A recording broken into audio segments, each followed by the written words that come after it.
Well, hello everybody. Richard from Sonic Motorcycle Blog here to see you again. So today we're going to talk about, in a way, how to get your gear that you need to where you got to go on a bike. We know on a motorcycle you're very limited on room, and so there's a few things you can do. If you got too much, well, you can learn to live with less.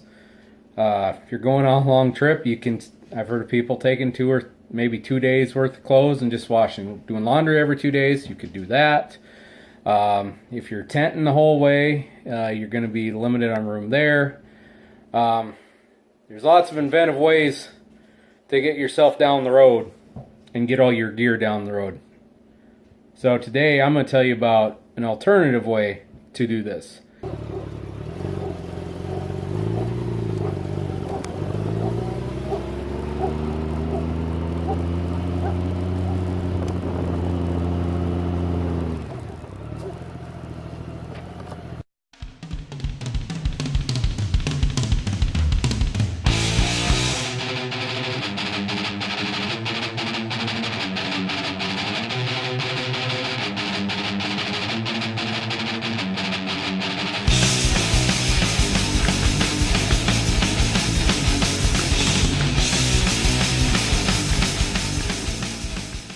Okay, so we're coming out here to the Sodak Motorcycle Blog garage.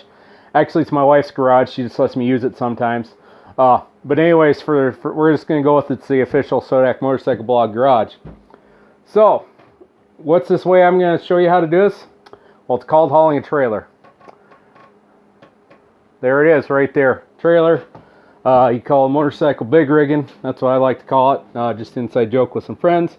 But anyways, it's a way to really improve your storage space. I mean, there's a decent amount on the GL 1500, but that adds so much more. Of course, you got ones like this, which are a homemade one. Now, I didn't make it. A friend of mine actually made it, and he lets me borrow it. So thank you, Andy. I definitely appreciate it. There's other trailers as well. You have, of course, you got small trailers, you got them single hitch trailers, you got everything up to camper trailers. So every kind of trailer you can think of, you can probably get for your motorcycle. You're looking at, even if you buy just a decent regular trailer, I figure it kind of looks to me, just from searching online, looks like about $3,000 will get you a really good trailer. That one that's already built, homemade. It's becoming more and more of a good luck finding the parts you need to build your trailer. A lot of them small trailers from Harbor Freight. I know a friend of mine said this one was a Craftsman one. Craftsman's not in business anymore. Harbor Freight doesn't make that trailer anymore. So that's kind of one of those things you got to look at. Camper trailers, you're looking anywhere from $3,000 to $5,000 or $6,000, depending on what you put into them. I don't know how other areas of the world are, but I know around here, you're almost better off just buying new, because used trailer you're gonna maybe save $1,000, and it's going to be someone else's trailer. It's not going to be custom built for you, so keep that in mind as well. So, a few things about hauling the trailer. Of course, one thing with the trailer, there's a few downfalls. One of them is a lot of times it will void warranties on new vehicles, or so they say, or new motorcycles. I know I run Dunlop Elite 4s, and I've heard, according to the Dunlop warranty, if you pull a trailer with it, that voids the warranty. That is one downfall. That's one thing you might think of. And those of you that haul trailers, you might think it's BS, but it's their product and it's their warranty. So, keep that in mind before you decide you're going to go in and start trailering. But additionally, what I've learned pulling a trailer around is your fuel mileage will go down. You're going to lose some fuel mileage. There's no doubt about it. Especially when you're dealing with, you've got, trailer here, you notice it kind of upsets it could probably upset the aerodynamics a little bit, especially put a cooler up front. It's more weight on that back wheel. So you're just going to lose some mileage. What I've learned, especially in wind and going up and down hills, it really can affect it. Down to the point I got 21 miles per gallon on a trip last week to Colorado pulling it. Granted, I bet you we were in probably 40 to 50 mile per hour winds straight line, right at the front of us. So, and going up and down big hills. So I'm sure that played a factor in it. I'd say overall, average out, if the wind wasn't blowing up, even up and down a little terrain, I probably did about 30 to 32, which, I figured was decent. I mean, it's not a huge drop, but it is a little bit of a drop. I think especially you're going to notice it on 1500s, where you got like those flat 6 engines, the V4 engines where you got to really give them high RPMs to get the power out of them. I think you're really going to notice the drop in fuel mileage in them. I would be willing to bet if you got a Harley or anything that's got a V-twin engine in it, you're probably not going to notice as big of a drop, just because those engines have a lot more torque to them. I've heard someone explain it to me. Basically, a twin is kind of like a diesel engine. Got a lot of low torque in them, or a lot of high torque at low revs. So, but and like I said, we'll take a look at what we got here. Opens up, a lot of decent room, and like I said, it's pretty basic with the lights and stuff, But it, like I said, it works. It does the trick, and it's a haul a lot of gear. Some things, to also keep in mind when you're loading it, load your weight on more towards the tongue side, just to give you a little more on your back end, because you don't want everything on the back. Otherwise, if you've seen those demonstration videos, your trailer's gonna bounce all over the place and possibly wreck you. The other thing about a trailer, and you know what, the people that haul trailers, they're gonna argue this with me all day, but I'm not buying it. They'll always say, oh, you can barely notice it's there. Yeah, you notice it's there.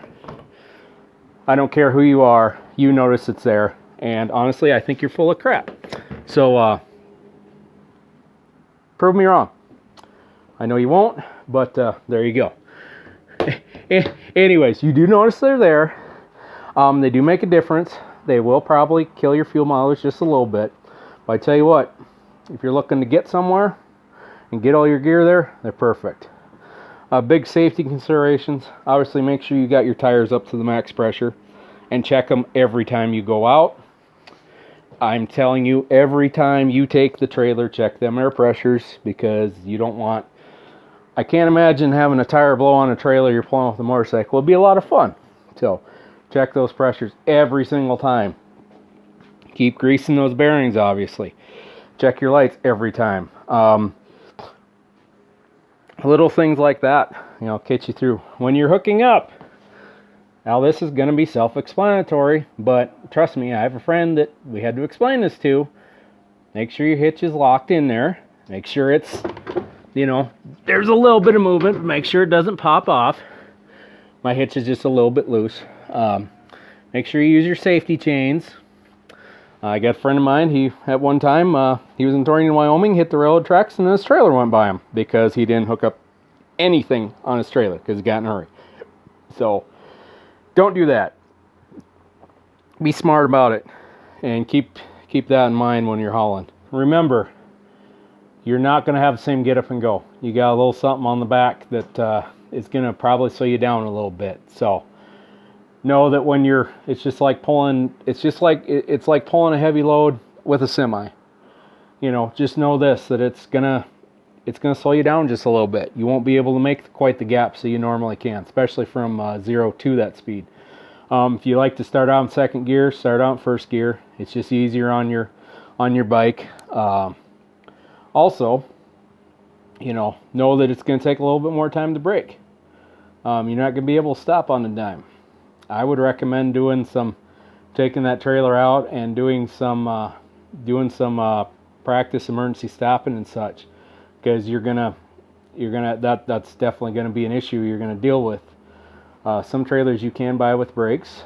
I would say if you can do it and you can afford it, I think maybe buying a trailer that's got the trailer brakes on, especially if it's a camper, might be a good idea for you. Just so you got that little bit extra braking power for when you're pulling down the road. That's probably the biggest things. And like I said before, always, like I said, use the hitches, use the safety chains, drive slower, or just take it easier. That's really all you got to do.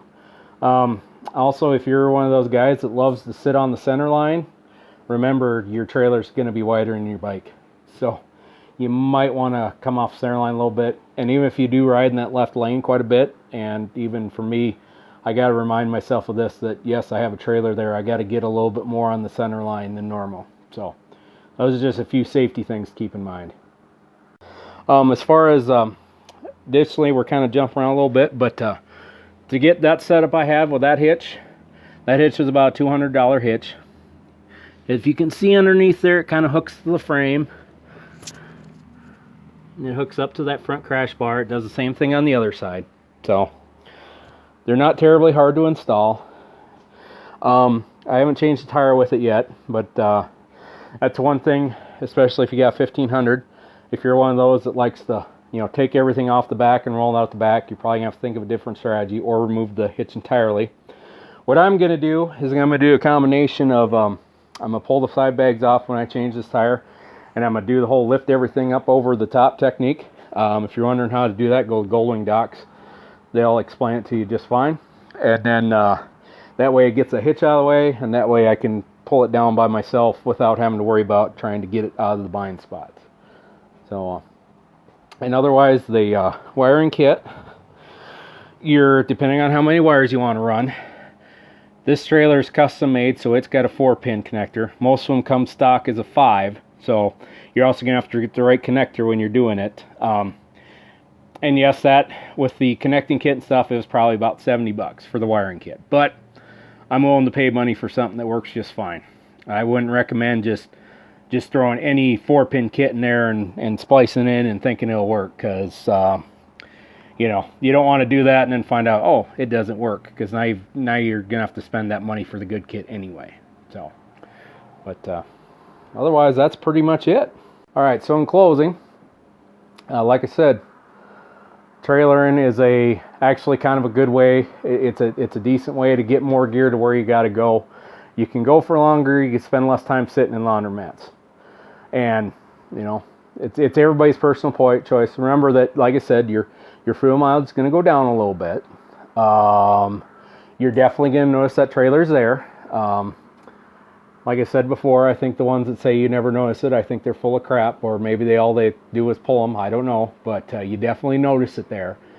I think if you don't notice it there, then I don't know, maybe you need to, maybe you're riding with blinders on. But anyway, that's besides the point. But otherwise, you could get decent trailers good trailers for like $3,000. Hitch kits you can get for like $200, and you can get wiring kits for probably anywhere from $50 to $100. So it's not a terribly huge price to pay to get something little you can pull around. And I'm saying you can't pull this behind your car. If you got like your little car or something, you got to go somewhere with that. So you can use it in multiple uses. So, but anyways, make sure you're liking South Dakota Motorcycle Blog. Make sure you're liking our videos online, and tell your friends about us. I like to think we got some good things to say here, and like I said, I invite you to like this video, share it, and tell your friends about us. And we'll see you next time.